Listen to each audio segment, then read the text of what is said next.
Role of Indian Red Cross Society. Introduction. The Indian Red Cross Society is a voluntary humanitarian organization having a network of over 700 branches throughout the country, providing reliefs at a time of disaster, emergencies, and promotes health and care of the vulnerable people and the communities. It is a leading member of the largest independent humanitarian organizations in the world, deriving out of the International Red Cross and Red Crescent movement. The movement has three main components: the International Committee of Red Cross (ICRC), 187 national societies, and International Federation of Red Cross and Red Crescent societies.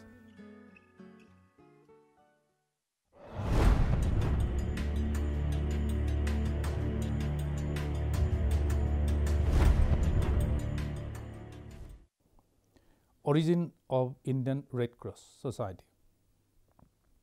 During the First World War in 1914, India had no organization for relief services to the affected soldiers except a branch of St. John Ambulance Association and a joint committee of the British Red Cross. Later, a branch of the same committee was started to undertake the much needed relief services in collaboration with the St. John Ambulance Association in aid of the soldiers as well as civilian sufferers of the horrors of that great war. A bill to constitute the Indian Red Cross Society, independent of British Red Cross, was introduced in the Indian Legislative Council on 3rd March 1920 by Sir Claude Hill, member of the Viceroy's Executive Council, who was also the chairman of the Joint War Committee in India. The bill was passed on 17 March 1920 and became Act 15 of 1920 with the assent of the Governor General on the 20th March 1920. On 7 June 1920, 50 members were formally nominated to constitute the Indian Red Cross Society, and the first managing body was elected from among them, with Sir Malcolm Haley as chairman. Indian Red Cross Society (IRCS) is a member of the International Federation of Red Cross and Red Crescent movement.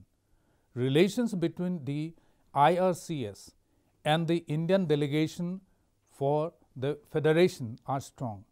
Indian Red Cross Society has partnership with National Red Cross and Red Crescent societies,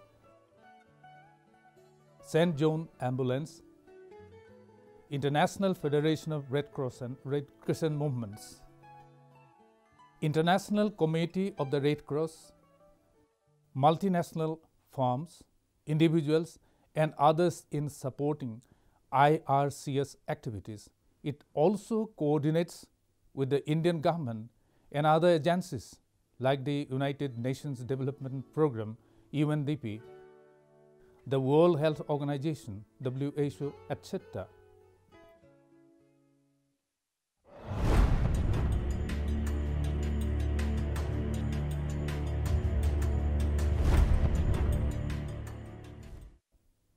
Fundamental programs. The Indian Red Cross programs are grouped into four main core areas: promoting humanitarian principles and values. Red Cross promotes the humanitarian values which encourage respect for other human beings and a willingness to work together to find solutions to problems. From the 7 fundamental principles, the movement aims to influence the behavior of all the people. Next, disaster response. Disaster response continues to represent the largest portion of IRCS work, with assistance to millions of people annually, ranging from refugees to victims of natural disasters. Next, disaster preparedness. The sharp increase in the number of natural disasters countrywide in recent years has promoted the Red Cross to devote more attention to disaster preparedness activities. These aim to make Red Cross societies and communities more aware of the risks they face, how to reduce their vulnerability, and how to cope when disaster strikes. Next, health and care in the community. Too many people die as a result of no access to even the most basic health services and elementary health education. Health and community care have become a cornerstone of humanitarian assistance and accounts for a large part of Red Cross spending. Through these programs, the Red Cross aims to enable communities to reduce their vulnerability to disease and to prepare for and respond to public health crises. Guiding and supporting the development of its societies is one of the Red Cross's fundamental tasks and runs through these 4 core areas among others. Capacity building programs and activities include management and volunteer training, improving branch structures, planning, fundraising, and gender equality, creating the opportunity for Red Cross societies to network. Major activities.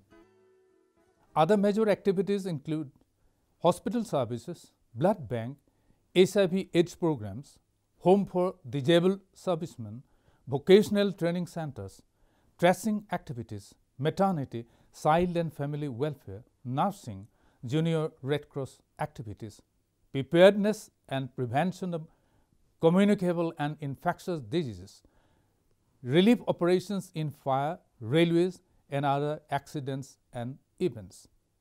Disaster relief. The Indian subcontinent is highly prone to droughts, floods, and other natural calamities. Among the states, as many as 22 states are said to be in multi-disaster prone regions. Among all the disasters that occur in India, flood is the most devastating disaster. Over 40 million hectares of land have been identified as flood prone. An average of 18.6 million hectares of land is flooded annually. The Ganga, Brahmaputra, Meghna basin, which carry 60% of the nation's total river flow, causes flood. Another killer is the earthquake, the most dangerous and disastrous. About 57% of the total area in India is vulnerable to seismic activity of varying intensity. Generally, areas located in the Himalayan and sub-Himalayan region and Andaman and Nicobar Islands are vulnerable to earthquakes. Drought-prone areas. Drought has a perennial impact on Indian livelihood. 18% of the country's total area is drought-prone. Approximately half of the Indian population is affected by drought annually. 68% of the total cultivated area is estimated to be drought-prone. Cyclone-affected areas. India has the gift of having long coastline running to about 8,040 kilometers. It is exposed to tropical cyclones in the Bay of Bengal and Arabian Sea in the ratio of 4:1. The Indian Ocean is one among the 6 key cyclone-prone regions of the world. The Coromandel coastal line is more prone. About 80% of the total cyclones generated in the region hit here. Indian Red Cross, with the assistance of the Federation and other national societies, reached there with humanitarian services to the victims of calamities.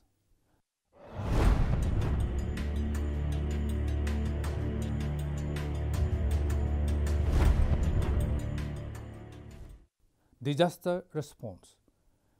Poverty and war, flood and drought, earthquakes, and other environmental disasters are the man-made and natural disasters, and billions of people were affected by such disasters in the past. The impact is high leaving people traumatized by the death of family and friends, their lives devastated by the loss of homes, possessions, and stock of food.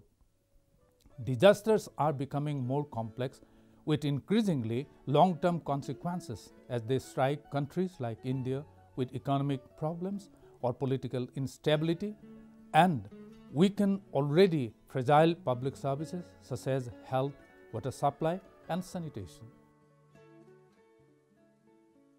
Recurrent crises such as floods year after year give people and their crops no time to recover. Disasters disproportionately and basically affect the poor. Over 90% of the total of disaster-related deaths occur in developing countries, India being one such country, where the economic losses they cause hit far harder than in the industrialized nations and can wipe out years of economic development. As a result, the impact of disasters has increased dramatically in the last few decades in terms of the number of people affected and the length of time they are affected for. This trend is expected to keep rising in coming years, geometrically increasing the number of internally displaced persons, IDPs, induced by natural disasters. Bringing emergency relief to refugees and victims of poverty and disasters has been a key activity of the Red Cross and its member Red Cross and Red Crescent societies for the last several years. The emergency phase of a relief operation aims to provide life-saving assistance, shelter, and providing water, food, and basic health care are the immediate needs, along with a sense of humanity and a sign that someone cares. Subsequent needs include reconstruction and rehabilitation. These needs can continue for several years, particularly in the case of refugees and victims of socio-economic collapse. IRCS approaches to disaster response on these lines and works to improve the quality of humanitarian assistance provided to beneficiaries. The Indian Red Cross Society has been equipping itself with its manpower and physical infrastructures for a nationwide disaster preparedness, disasters response (DPDR) program. The urgent and serious need for substantial disaster preparedness measures in India had been recommended by a number of agencies, including DFID and the UK Disasters Emergency Committee, after major disaster response operations for the 1998 super cyclone in Orissa, the year 2000's flood in Assam, and the massive earthquake in Gujarat in 2001, tsunami in 2004, floods and earthquake in 2005, among others. It is provided that the amount spent in prevention pays richly and saves a lot in relief.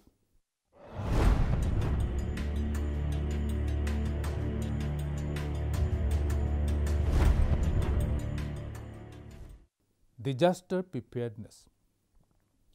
The Indian Red Cross Society, with Federation support, initiated a nationwide community-based disaster preparedness (CBDP) training programs in 1999 after a series of awareness-raising workshops between 1996 and 1998. In the year 2000, the National Society convened a National Strategic Planning Workshop attended by 19 state branches, from which a strategic plan for DPDR for the period 2004 to 2007 was formulated, and its activities are still continuing. The vision of the program is institutional strengthening, training, and knowledge sharing through the establishment of a disaster management structure, programs for strengthening and expanding community-based disaster preparedness (CBDP) in disaster-affected areas.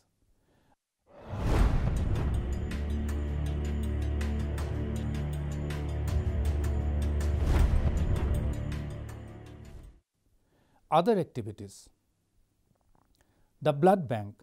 The Indian Red Cross Society is a pioneer in the field of blood services and one of the largest voluntary blood banks in India since 1962. IRCS regularly conducts motivational campaigns to organize voluntary blood donation camps. It has more than 100 blood banks all over the country under different states and district branches. HIV/AIDS. The IRCS is a very active in the prevention of HIV/AIDS. It trains youth to disseminate information about the prevention of HIV/AIDS through youth peer education program. It also has programs and projects for children of HIV positive mothers to provide comprehensive care. Hospital services.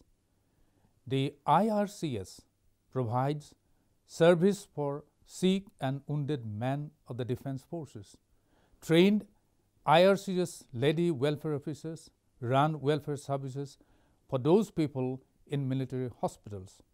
The officers run and maintain amenity stores and libraries as well as diversionary therapy programs such as teaching handicrafts to convalescing patients, encouraging ailing soldiers to participate in recreational activities and to give psychological support for their disability and sickness. Home for Disabled Servicemen. IRCS runs home in Bangalore for servicemen since 1946. The center is provided with an operation theatre, physiotherapy department, recreation rooms, library and diversionary therapy, all free of cost. Vocational Training Center (VTC). The IRCS provides opportunities to increase vocational skills and the earning opportunities to low-income groups and to raise the status of women socially and economically by making them available to opportunities for learning and leadership. The VTCs were started in areas which are dominated by backward classes and tribal population. IRCS, in respect for gender equality and to augment the participation of women in economic development process, started 2 vocational training centers, one each at Salt Lake, Calcutta, West Bengal, and at Akronam, Tamil Nadu, in the year 1989 and 1993 respectively. These centers, besides providing training to the needy women, also have developed a nucleus points for promoting women and children development activities. These centers also serve as government production centers for use by the society in its relief operations.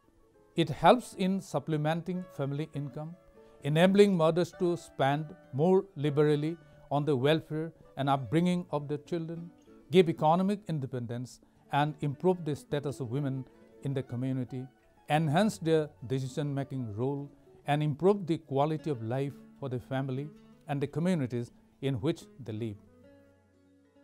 Tracing activities.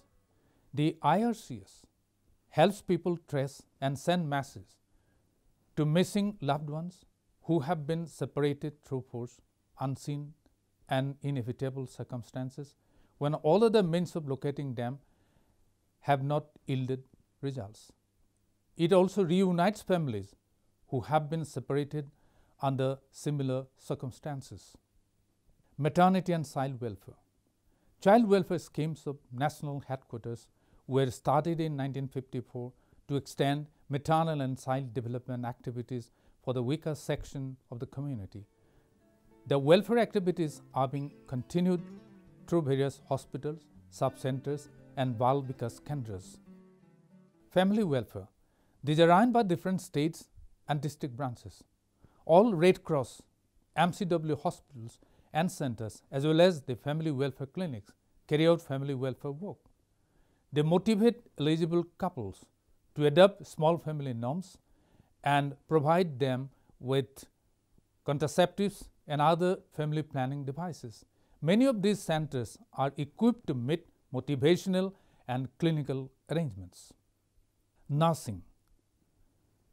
The Red Cross MCW units teach home nursing skills to auxiliary nurses, midwives, and housewives. Indian Red Cross projects. The IRCS has lots of projects to its credit regarding disaster preparedness, disaster management, HIV/AIDS, tracing activities, and maternity and child welfare, etc.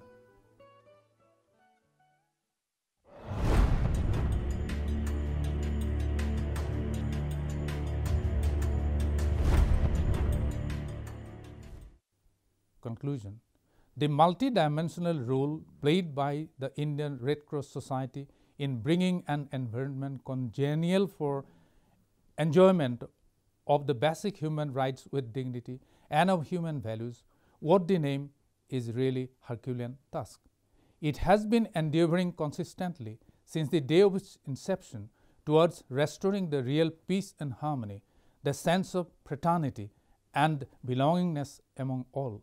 The logistic support, which is a sine qua non on the part of the state concerned, which extended with humanitarian objective, the task undertaken by the Indian Red Cross Society will definitely become meaningful. So we can say that the mission of the Red Cross Society is to inspire, encourage, and initiate at all times all forms of humanitarian activities so that the human sufferings can be minimized and even prevented, and thus contribute to creating more congenial climate for peace.